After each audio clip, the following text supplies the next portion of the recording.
అధికారంలోకి తెచ్చారు. ప్రజలు వారిపై పెట్టుకున్న నమ్మకాన్ని నిలబెట్టుకోవాలని, వారి పాలనలో తెలంగాణ మరింత అభివృద్ధిని, సంక్షేమాన్ని, ఉన్నతిని సాధించాలని బీఆర్ఎస్ పార్టీ ఆకాంక్షిస్తుంది. రాజకీయ కారణాల రీత్యా కాంగ్రెస్ నాయకులు అవునన్నా కాదన్నా, ఒప్పుకున్నా ఒప్పుకోకపోయినా తెలంగాణ రాష్ట్రం ఆర్థికంగా బలపడడానికి బీఆర్ఎస్ ప్రభుత్వం బలమైనటువంటి పునాదులు వేసింది. సువిశాలమైన ప్రగతి దారులను నిర్మించింది. కొత్త ప్రభుత్వం ఆ దారుల వెంట ముందడుగు వేస్తూ ప్రజలే కేంద్రంగా పనిచేయాలన్నటువంటిది మా కోరికే కాదు, ప్రజల కోరిక కూడా. రాజకీయ కక్షలు చుట్టూ పరిభ్రమించే వైఖరికి భిన్నంగా అభివృద్ధి కక్షలో పరిభ్రమిస్తే వారికి మంచిది, ప్రజాస్వామ్య వ్యవస్థలకు మంచిది, ప్రజలకు కూడా మంచిది అధ్యక్ష. కానీ ఈ సభలో మొన్న ముఖ్యమంత్రి గారు మాట్లాడినటువంటి తీరు కానీ, ఈ శ్వేతపత్రం తీరును చూస్తుంటే ప్రజలు ప్రగతి అనే కోణం కన్నా రాజకీయ ప్రత్యర్థుల మీద దాడి, వాస్తవాల వక్రీకరణ కోణమే కనబడతా ఉంది అధ్యక్ష. ఎందుకంటే అధ్యక్ష, ఈరోజు ఈ ఆర్థిక శ్వేతపత్రం ఒకసారి మనం చూస్తే ఇందులో పేజ్ నెంబర్ 5లో అధ్యక్ష, అంటే చాలా విషయాలు ఉన్నాయి.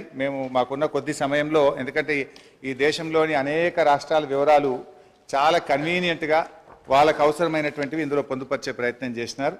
బట్ అధ్యక్ష, ఇందులో పేజ్ నెంబర్ 5లో కర్ణాటక రాష్ట్రానికి సంబంధించి బడ్జెట్ ఎస్టిమేట్స్ అండ్ ఎక్స్పెండిచర్ది మేము కాగ్ రిపోర్ట్ ఇప్పుడే నెట్లో ప్రింట్అవుట్ తీస్తే అధ్యక్ష, బడ్జెట్ ఎస్టిమేట్స్ కర్ణాటకది 2,31,142 కోట్లుంటే ఇక్కడ 2,31,642 కోట్లుగా చూపించారు. ఎక్స్పెండిచర్ విషయంలో కూడా అధ్యక్ష 2,61,932 కోట్లను చూపించారు. కానీ కాగ్ రిపోర్టు నివేదిక ఆధారంగా ఎక్స్పెండిచరు 2,54,525 కోట్లు, అంటే దాదాపు 7,000 కోట్లు ఎక్స్పెండిచర్ ఎక్కువ చూపించినట్టుగా ఈ కాగ్ రిపోర్ట్ను బట్టి చూస్తాం. అంటే మొత్తంగా తప్పుల తడకతోని ఈ వివరాలను వాళ్ళు పొందుపరిచిండ్రు. వాళ్ళు కేవలం ఇదంతా కూడా ఒక గత ప్రభుత్వాన్ని బదనాం చేయాలనేటువంటి ధోరణి కనబడతా ఉంది అధ్యక్ష. అదేవిధంగా ఇందులో ఉమ్మడి ఆంధ్రప్రదేశ్ వ్యయము, తెలంగాణ వాటా అంటే 1956-57 నుంచి 2013-14 వరకు 41.68% ఖర్చు చేసినట్టుగా గంపగుత్త లెక్క తీసినారు. ఇది మనందరికీ తెలుసు అధ్యక్ష. వాస్తవానికి తెలంగాణ ఉద్యమం ఎందుకు వచ్చింది, ఈ పోరాటాలు ఎందుకు వచ్చినాయి, 69లో ఎందుకు పోరాడినాం అంటే తెలంగాణకు నిధులు తెలంగాణ ప్రాంతంలో ఖర్చు పెట్టాలనే జెంటిల్మెన్ అగ్రిమెంట్ను అమలు చేయకపోవడం వల్లనే ఆ రోజు తెలంగాణ ఉద్యమం వచ్చింది. అంటే దాని మీద గతం మీ కాంగ్రెస్ పార్టీయే, అప్పుడున్నటువంటి కాంగ్రెస్ ప్రభుత్వాలు మరి చాలా కమిటీలు వేసినారు. అప్పటి controller and auditor general Kumar Lalit committee కానీ, supreme court judge Vashishtha Bhargava committee report కానీ, బీపీఆర్ విఠల్ గారి రిపోర్ట్ కానీ, అన్ని రిపోర్ట్లలో కూడా ఏముందంటే తెలంగాణ ఆదాయాన్ని ఆంధ్ర ప్రాంతంలో ఖర్చు పెట్టినారు, తెలంగాణలో ఖర్చు పెట్టలేదని చెప్పి చాలా స్పష్టంగా అనేక రిపోర్ట్లు చెప్పినటువంటి విషయం కూడా మనందరికీ తెలుసు అధ్యక్ష. అందులోనే చూసినట్టయితే ఒకసారి కుమార్ లలిత్ కమిటీ 1956-68 పీరియడ్లో ఒక రిపోర్ట్ ఇచ్చినారు. తెలంగాణ రెవెన్యూ ఇన్కమ్ 102 కోట్లు అయితే మరి Telangana funds spends in Andhra reason 34.09 కోట్లు అని చెప్పి అప్పుడే ఒక రిపోర్ట్ కూడా ఇచ్చారు అధ్యక్ష.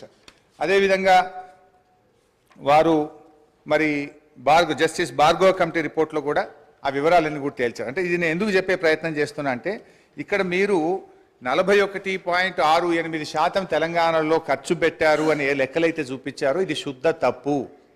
కావాలంటే దీని మీద ఒక హౌస్ కమిటీ వేయండి, మొత్తం లెక్కలు తీద్దాం, నిజంగా ఎంత ఖర్చు అయిందో కావాలంటే మేము చూపించడానికి, రుజువు చేయడానికి సిద్ధంగా ఉన్నాం. అంటే మీరేంటంటే అది 41.68% ఉమ్మడి ఆంధ్రప్రదేశ్లో ఖర్చు అయింది, అది ఏదో మెరుగ్గా ఉందని చెప్పి చూపించేటువంటి ఒక ప్రయత్నం చేసినారు, which is totally false and wrong అధ్యక్ష. అంటే బేసికల్లీ ఇంకోటి కూడా జరిగింది అధ్యక్ష.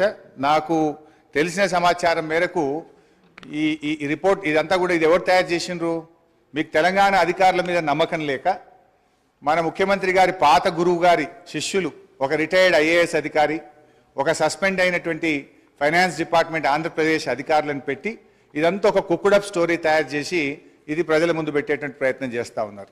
సరే, ఆ వివరాలు వాస్తవాలు వచ్చినప్పుడు నేను అన్ని విషయాలు కూడా బయట పెడతాం అధ్యక్ష. నో, ఐ వుడ్ లైక్ మాకు తెలుస్తాయి కదా, అందుకే మాకు తెలిసిన సమాచారం మేరకు అన్నాను. సరే అధ్యక్ష, పేర్లు చెప్పమంటే చెప్తా, ఆధారాలు చూపించమంటే చూపిస్తా. అందులో నేను ఎందుకంటే అలా బోదలుచుకోలేదు. సో అధ్యక్ష, ఈ మొత్తంగా ఈ రిపోర్ట్ ఆబ్జెక్షన్ సార్. సార్, సమాచారం పూర్తి స్థాయిలో నిర్ధారణ చేసుకున్న తర్వాత ఫ్లోర్ మీద మాట్లాడితే బాగుంటుంది సార్. వారు సీనియర్ శాసనసభ్యులు. నిరాధారమైన అంటే సత్యదూరమైన మాటలు చెప్పి ప్రజలను సభను ప్రక్కదారి పట్టించే కార్యక్రమం చేస్తా ఉన్నారు అధ్యక్ష.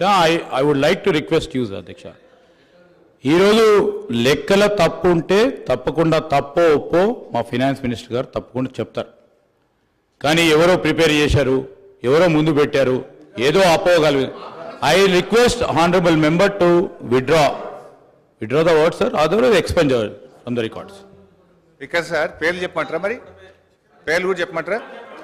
అధ్యక్ష, నేను మాకున్నటువంటి సమాచారం మేరకు అని చెప్పానే తప్ప నేను పేర్లు చెప్పలేదు.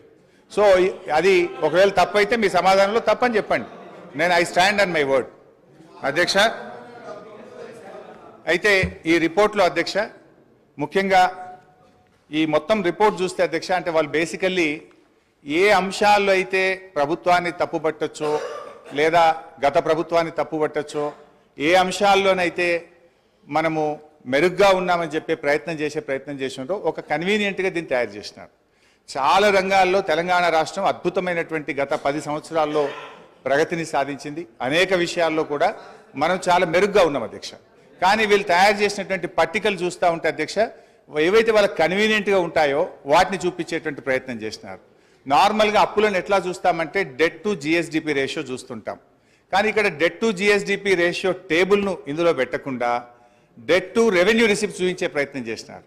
ఇప్పుడు అంతర్జాతీయంగా అయినా జాతీయంగా అయినా అప్పులను కొలిచే విధానము డెట్ టు జిఎస్డిపి రేషియో.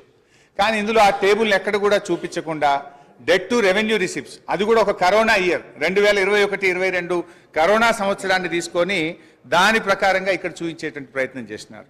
వాస్తవానికి అధ్యక్ష, డెట్ టు జిఎస్డిపి రేషియో చూస్తే ఇది నా లెక్క కాదు అధ్యక్ష, రిజర్వ్ బ్యాంక్ ఆఫ్ ఇండియా ప్రకటించినటువంటి లెక్కలు. డెట్ టు జిఎస్డిపిలో చూస్తే అధ్యక్ష, అప్పులు తక్కువ తీసుకున్నటువంటి రాష్ట్రాల్లో కింది నుంచి మనం 5వ స్థానంలో ఉన్నాం. అంటే మనకంటే 22 రాష్ట్రాలు తెలంగాణ కంటే అప్పు ఎక్కువ తీసుకున్నటువంటి రాష్ట్రాలు ఈ దేశంలో ఉన్నాయి అధ్యక్ష. అందులో చూస్తే అధ్యక్ష, ఆ వివరాల్లోకి మళ్ళీ పోతే కావాలంటే ఈ టేబుల్ మీ ద్వారా గౌరవ ఫైనాన్స్ మినిస్టర్ గారికి, ప్రభుత్వానికి కూడా నేను ఇవ్వడానికి నాకేం అభ్యంతరం లేదు అధ్యక్ష. అదేవిధంగా అధ్యక్ష, ఇట్లా అనేక విషయాల్లో అప్పుల విషయంలో కూడా వాస్తవానికి మనకంటే ఎక్కువ అప్పులు తీసుకున్న రాష్ట్రాలు కూడా ఉన్నాయి అధ్యక్ష. మొన్నటిదాకా మరి కాంగ్రెస్ పార్టీ అధికారంలో ఉన్నటువంటి రాష్ట్రాలు, రాజస్థాన్ చూస్తే 2022-23 నాటికి 5,37,013 కోట్ల రూపాయల అప్పు. మరి అదేవిధంగా కర్ణాటక కూడా 5,35,157 కోట్ల రూపాయలు.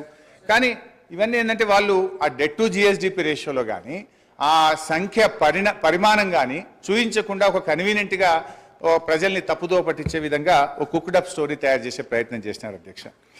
అదేవిధంగా క్యాపిటల్ ఎక్స్పెండిచర్లో సరే వాళ్ళు చూపించిన లెక్క ప్రకారమే 54,000 కోట్లు గత 10 ఏళ్లలో క్యాపిటల్ ఎక్స్పెండిచర్ చేసినట్టుగా చూపించారు.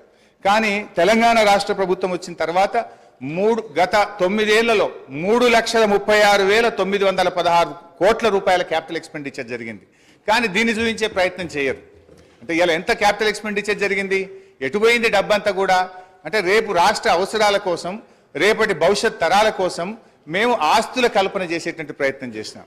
కానీ వాళ్ళ దాంట్లో మరి ఇంత పెద్ద ఎత్తున క్యాపిటల్ ఎక్స్పెండిచర్ జరిగింది అని ఆ నివేదికలో చూపెట్టకుండా ఒక పక్షపాతమైనటువంటి నివేదికను చూపెట్టే ప్రయత్నం చేసినారు. ఈ పేపర్ కూడా కావాలంటే మీ ద్వారా వారికి పంపిస్తాను అధ్యక్ష. అదేవిధంగా అధ్యక్ష, SOTR రాష్ట్ర ప్రభుత్వ సొంత ఆదాయ వనరుల అభివృద్ధిలో ఇవాళ దేశానికే తలమానికంగా తెలంగాణ రాష్ట్రాన్ని నిలిపినాం అధ్యక్ష.